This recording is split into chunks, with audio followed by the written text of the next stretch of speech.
Gronkowski's son, who is on the spectrum, and talked to him for about 10 minutes. And he sent out a message to Dan Orlovsky, which I'm going to let y'all hear in this video. So let's get into it.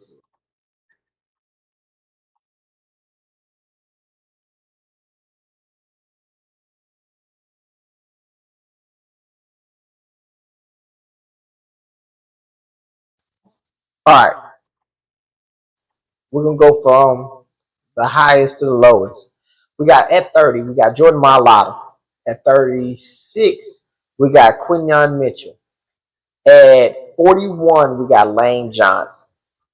At 47, we got Saquon Barkley. At 73, we got Jalen Carter. At 74, we got Cooper DeJean. At 84, we got Jalen Hurts. I'm going to stop right here.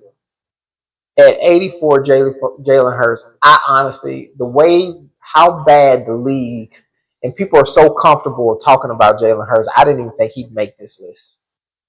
So I'm curious to see who else is on this list. And at 85, we have Zach Bond. Okay. Now I think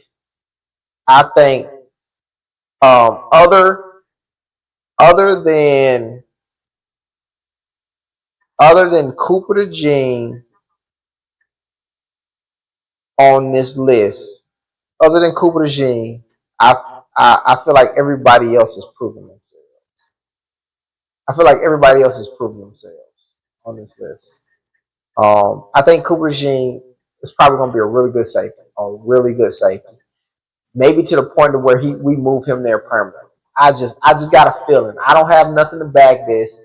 I just got a feeling that he's going to be really good at safety.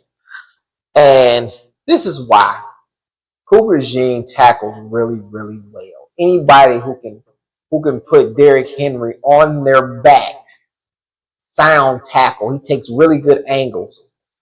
Now, he covers really well as well, too. He covers super well. He doesn't cover great. He has all the athletic ability for when he's in situations. He's covered some really tough covers, he's covering. And I think his best attribute, without saying his athletic ability, is his tackling. His tackling is so sound. If you look at these plays, man, he was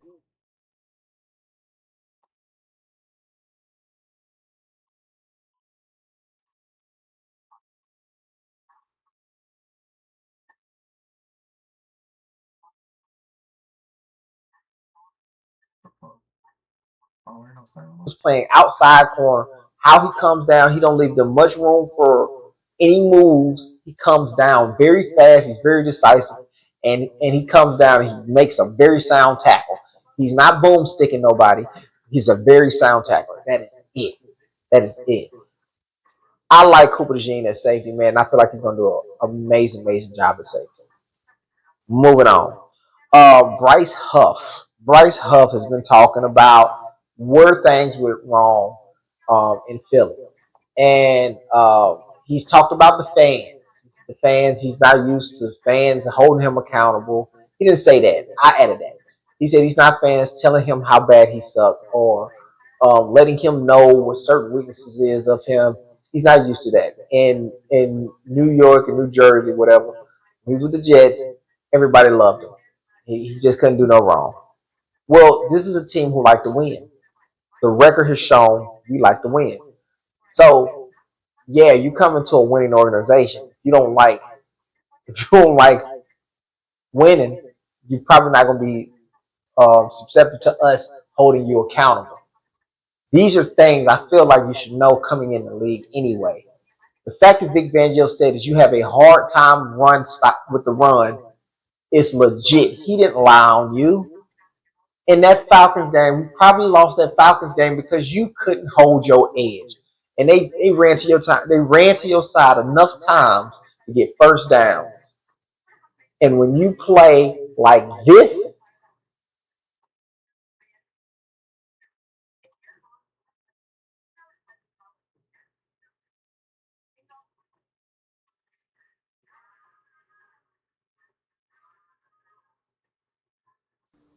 This when you play like that, we're gonna hold you accountable. You didn't even get touched, bro, before you fell to the ground. And if you're that mentally discombobulated, you shouldn't be here no way. You shouldn't be here no way. You have to be mentally strong to even be in Philly.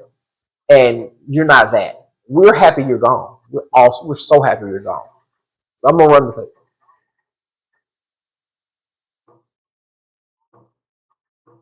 You're gone.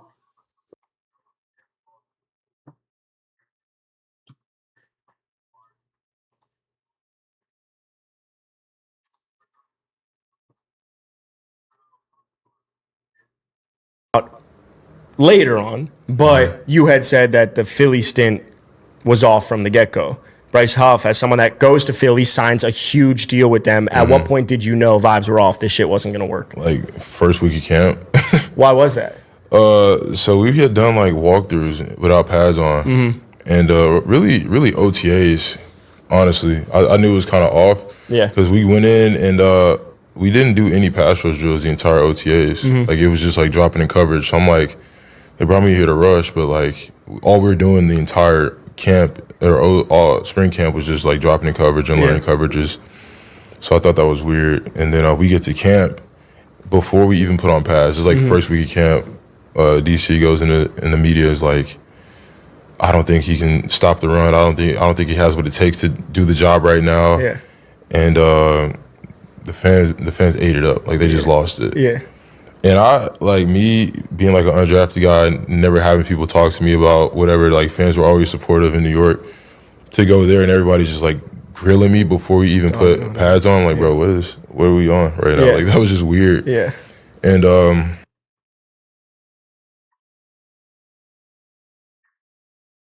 gonna run the play.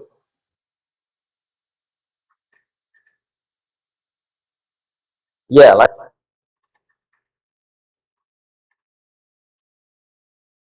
I said, man, he's got a mountain of excuses for why things didn't go great. You were checked out before the camps. I mean, like the first day of camp, you were checked out. So, and it looked like you were checked out. We're happy you're gone, bro. Honestly, Bryce Huff has had in 2 years since we got him, he has had 6.5 sacks. Jalen Hunt has had 6.5 sacks just last year. We're okay. We could have not signed to nobody and we'd be okay without you. Moving on. Jonathan Greenard is he demands double teams. Jonathan Greenard demands double teams. Pro Bowler already, and he demands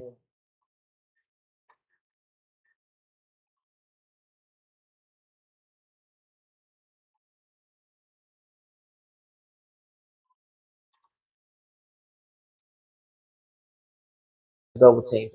He chips, all that. Remember when Brandon Graham was tearing up the league? People made it a point to chip him. And now you got to do that with Jonathan Greenard. So if you're dedicating all this time to our defensive line, somebody will get some one-on-ones. A D tackle, one D tackle, and maybe an edge is gonna get some one-on-ones. And if we're continuously getting pressure off of that, it's gonna be hard. It's gonna be hard for this league to compete with us.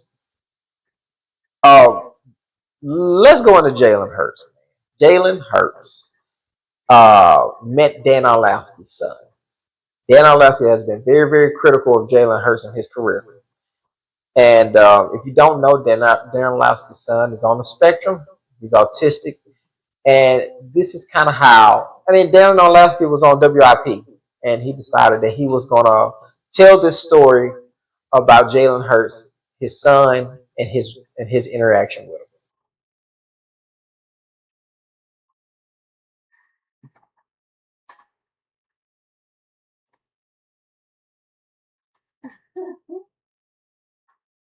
Can I share a quick Jalen story with you guys real quick? Okay, so a couple weekends ago, at the Eagles Autism Foundation golf event at Marion, they honored my son. And so Jalen came. We have never met Jalen. I have never met Jalen. And my son and Jalen are talking. Jalen was sensational with my son. And my son says, Jalen, I made a comic book about you, like a comic book about you. And Jalen, and I'm 4 or 5 feet from Jalen, kind of just behind my son. And Jalen goes, huh, really? And my son goes, yeah.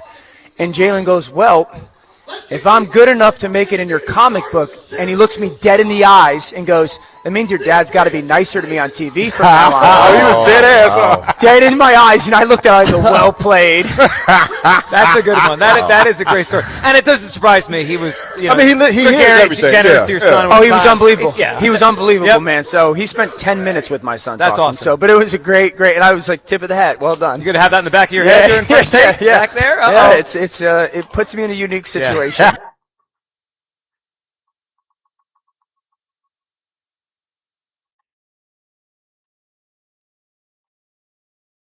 Hears it all. It's like, though you don't get him saying anything about it, he hears it all. So when it's time to take those shots to let people know he's still listening, he will. He will. And a lot of times the people who meet him understand he is so genuine, he is so cool, and they don't want to say those things no more. I feel like that's Emmanuel Acho's issue.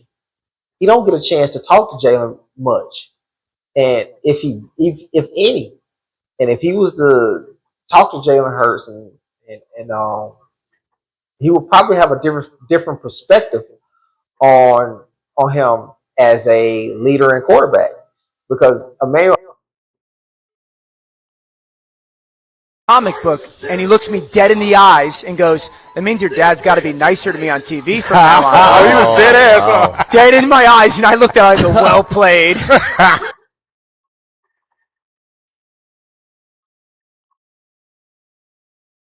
Jalen Hurts seems like a very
What's going on, Philadelphia Eagles fans? It's your boy Philly Day One, and 8 of our Eagles made the top 100.